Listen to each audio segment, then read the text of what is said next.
بسم اللہ الرحمن الرحیم۔ حاضرین، ماہ رمضان کی آمد ہے اور اس کے متعلق مسائل آپ آئمہ بڑے بڑے جو ہیں یا خطیب حضرات مسجدوں میں ان کے فضائل سن رہے ہوں گے، اخباروں میں بھی پڑھ رہے ہوں گے۔ اس میں ایک جو ایشو ہے جو مجھ سے سوال بھی کیا جاتا ہے سائل دوست اسٹوڈنٹس کہ کیا ماہ رمضان میں یہ جو قرآن ختم کرتے ہیں اس کی شرعی حیثیت کیا ہے؟ تو اس سلسلے میں گزارش ہے کہ پہلے تو تراویح کی ہی شرعی حیثیت جو ہے وہ بھی متنازع ہے کہ 8 تھے، 4 تھے، 20 تھے، اور اس پر سب متفق ہیں، اہل سنت بھی، اہل حدیث بھی، اہل تشیع بھی، کہ حضور صلی اللہ علیہ وسلم نے 20 رکعتیں نہیں پڑھی، نہ جماعت سے پڑھی ہیں، نہ قرآن ختم کیا ہے۔ 4 ہیں، 8 ہے، اور وہ بھی جماعت سے نہیں ثابت، بغیر جماعت کے۔ بعض ہے کہ چند پڑھی ہوں گی۔ تو بہرحال اس کی جو لوگ لیتے ہیں سند، پھر وہ حضرت عمر کے عمل سے لیتے ہیں۔ چلیں یہ ایک علیحدہ مسئلہ ہو گیا۔ لیکن مزے کی بات یہ ہے کہ حضرت عمر کے دور میں بھی جب انہوں نے ایک دنیاوی اجماع تھا، دینی تو تھا نہیں، کیونکہ دین تو الیوم اکملت لکم دینکم جو ہے دینکم میں بالکل دینکم میں دین جو ہے وہ مکمل ہو گیا تھا۔ اس کے بعد تفسیر ہے، تعویل ہے، تاریخ ہے، تشریح ہے، اس کا دین سے تعلق نہیں ہے۔ اور پھر یہ بات عجیب سی ہے کہ جی اب جب ہم اسلامک لا پڑھاتے ہیں اور اس میں بتاتے ہیں قرآن، سنت اور اجماع، بعد میں اجماعت ہے، تو اسی لیے جو چیز سنت سے ثابت ہو اس کے خلاف اجماع دینی اجماع نہیں ہو سکتا، وہ دنیاوی مشورت ہو سکتی ہے، جیسے کوئی مشورہ کرتے ہیں۔ تو یہ اجماع جو ہے یہ ایک دنیاوی مشاورت تھی جس کو کیا گیا۔ بہرحال لیکن اس میں بھی اگر آپ دیکھیں تو 20 رکعتوں میں بھی کہیں قرآن شریف نہیں ختم کیا گیا۔ یہ قرآن ختم کرنے کی روایت جو ہے یہ بہت زیادہ بعد میں پڑی ہے۔ تو اس حوالے سے اگر آپ دیکھیں اس کی وجہ یہ ہے کہ کیوں پھر منع ہے۔ بعض کہہ سکتے ہیں کہ جو چیز اچھی ہے، چاہے حضور صلی اللہ علیہ وسلم کے دور میں نہیں ہوئی لیکن دین کے حساب سے اچھی ہے، تو اس کو جو ہے وہ کر لینے میں کیا حرج ہے۔ تو اس کے جواب میں ہم یہ کہتے ہیں کہ ویسے میں اکثر یہی کہا کرتا ہوں کہ جی دیکھیں جب ماہ رمضان آتا ہے تو ہر کوئی اپنے اپنے حساب سے دیکھ رہا ہے۔ کاروباری طبقہ جو ہے وہ خوش ہو رہا ہے کہ جی ہماری جو ہے وہ جام شیریں چیزیں، کھجوریں، پکوڑے، سموسے بہت بکیں گے۔ اسی طرح غریب لوگ بھی خوش ہو رہے ہیں کہ اس میں زکوٰۃ بہت زیادہ ملتی ہے۔ تو ہمارا کچھ مذہبی طبقہ بھی، خاص طور پر حفاظ کرام، وہ خوش ہو رہے ہیں کہ اس وقت ان کی ملازمت لگ جائے گی، ایک حافظ اور ایک سامع ہر مسجد میں ان کا جو ہے وہ دال پانی چل پڑے گا۔ چلو اچھی بات ہے، لیکن کیا قرآن ختم کرنے کے لیے آیا یا قرآن جاری رہنے کے لیے آیا؟ پہلے تو لفظی ہی بات جو ہے ہم کر لیں۔ اور دوسری بات یہ ہے کہ قرآن جو ہے اس کے متعلق پڑھنے کے آداب کیا ہے۔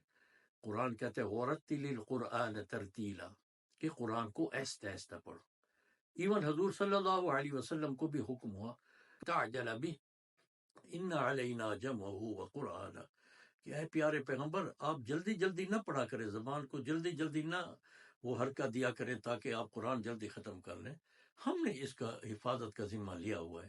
اسی لیے کسی طریقے سے بھی جب پیغمبر اسلام کو جو سب سے زیادہ محبت کرنے والے تھے قرآن سے اور جن پہ قرآن نازل ہوا تھا، ان کو بھی یہ حکم ہوا، کیونکہ قرآن جو ہے وہ پڑھنے سے زیادہ تدبر، پڑھنا تو ایک ذریعہ ہے، اصل چیز تو اس پہ فقہ ہے، تدبر ہے، تفکر ہے، کیونکہ پھر اس پر عمل کرنا ہے۔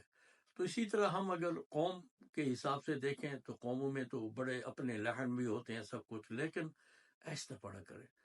قرآن یہی کہتا ہے، جہاں عباد الرحمن کی اللہ تعالیٰ نے بتائی ہیں صفات، اس میں یہی ہے کہ وَإِذَا ذُكِّرُوا بِآيَاتِ رَبِّهِمْ لَمْ يَخِرُّوا عَلَيْهَا صُمًّا وَعُمْيَانًا، کہ جب ان کے سامنے اللہ کی آیات پڑھی جاتی ہیں تو اس پر گنگے بہرے ہو کے نہیں گر پڑتے، یعنی وہ سن کر اس پہ غور و فکر کرتے ہیں۔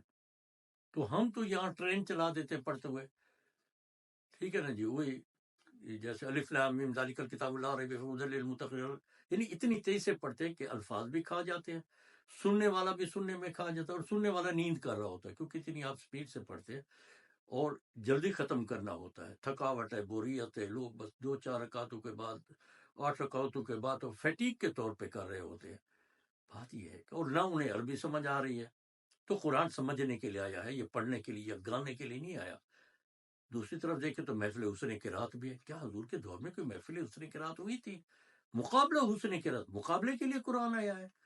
اول دوم سوم آ رہے ہیں سرکاری غیر سرکاری سطح پہ، یعنی دنیاوی لالچ دے کے آپ قرآن میں بھی الحان اور وہ نکال رہے ہیں۔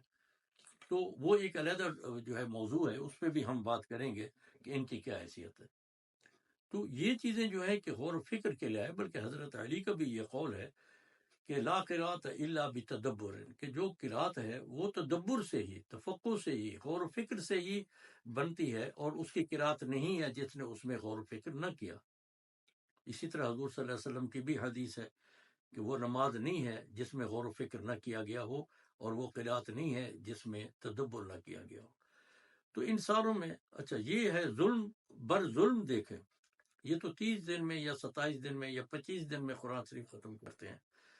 اس کے بعد انہوں نے کہا جی چلو اس کے ایک جو ہے وہ سمری نکال دیں، شبینہ کر لیں، جیسے آپ ایک تو ہم ویڈیو بناتے ہیں، ایک اس کی ریل بناتے ہیں، انہوں نے کہا اس کی ریل بنائے شبینہ کہ 3 دن میں قرآن ختم کرنا ہے، یعنی 10 سپارے ہر رات آپ نے پڑھنے ہیں، اور اس میں بھی سپیڈیں دیکھیں، ہم نے بھی پڑھے اپنے جہالت کے دور میں، جب میں بھی مولوی تھا تو ہمیں بھی پیسے ملتے تھے جہاں پڑھنے جاتے تھے، پھر جو ہے سپارہ ملتا تھا، اور وہ اتنی کھا بھی جاتے تھے، جہالت کا دور تھا۔